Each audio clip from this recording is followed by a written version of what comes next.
After finishing school, I was called to a little church down in Montgomery, Alabama. When I started preaching there, things were going well there in that church. It was a marvelous experience. Then one day, a year later, a lady by the name of Rosa Parks decided that she wasn't going to take it any longer. She stayed in a bus seat. And you may not remember now because it was way back several years ago. But it was the beginning of a movement where 50,000 black men and women refused absolutely to ride the city bus. And we walked together for 381 days. And that's what we got to learn in the North. Negroes got to learn to stick together. We stuck together. We sent out the call. No Negroes rode the buses. It was one of the most amazing things I've ever seen in my life. The people of Montgomery asked me to serve as the spokesman. And as the president of the new organization, the Montgomery Improvement Association became into being to lead the boycott. I couldn't say no. And then we started our struggle together. Things were going well for the first few days. But then about 10 or 15 days later, after the white people in Montgomery knew that we meant business, they started doing some nasty things. They started making nasty telephone calls. And it came to the point that some days more than 40 telephone calls would come in, threatening my life, the life of my family, the life of my children. And I took it for a while in a strong manner. But one night, it was very late. It was around midnight. And you can have some strange experiences at midnight. I had been out meeting with the steering committee all that night, and I came home.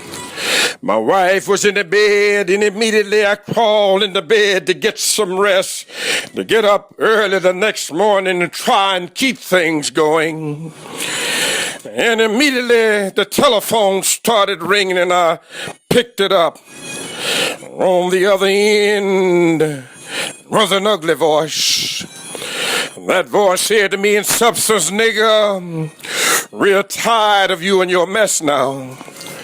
And if you aren't out of this town in 3 days, we're going to blow your brains out and blow up your house." I had heard these things before, but for some reason it got to me that night. I turned over and I tried to go to sleep, but I couldn't sleep. I was frustrated, bewildered. Then I got up and I went back to the kitchen and I started warming some coffee, thinking that coffee would give me a little relief. Then I started thinking about many things. I pulled back on the theology and the philosophy that I had just studied in the university, trying to give philosophical and theological reasons for the existence and the reality of sin and evil, but the answer didn't quite come there. I sat there and thought about a beautiful little daughter who had just been born about a month earlier. We have 4 children now, but we only had one then.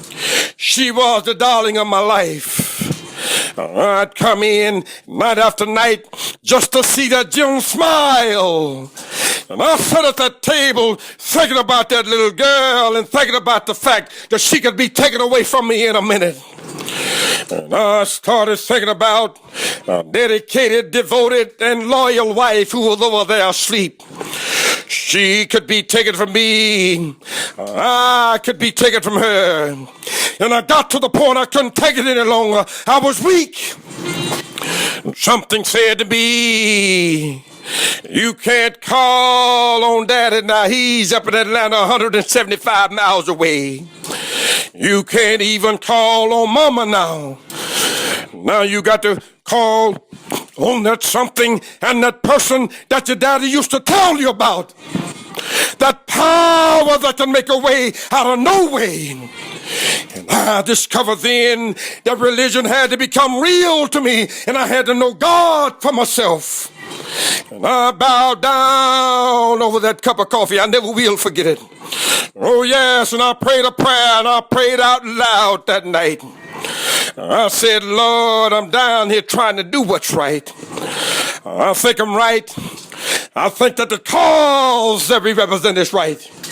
But Lord, I must confess that I'm weak now. I'm faltering and I'm losing my courage.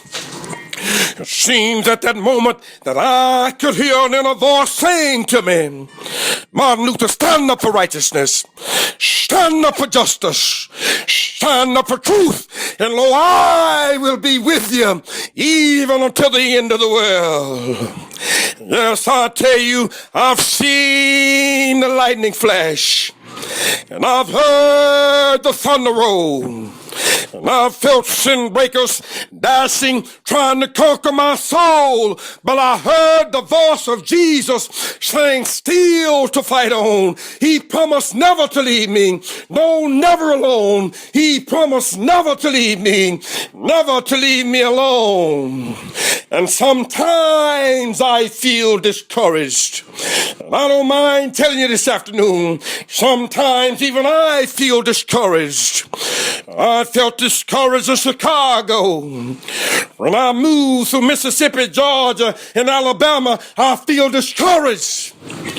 Living every day under the threat of death, I feel discouraged sometimes. Living every day under extensive criticism, even from Negroes, I feel discouraged sometimes. Sometimes I feel discouraged and feel my works in vain. But then the Holy Spirit revives my soul again. There is a balm in Gilead that makes the wounded whole. There is a balm in Gilead that heals the sin-sick soul. God bless you.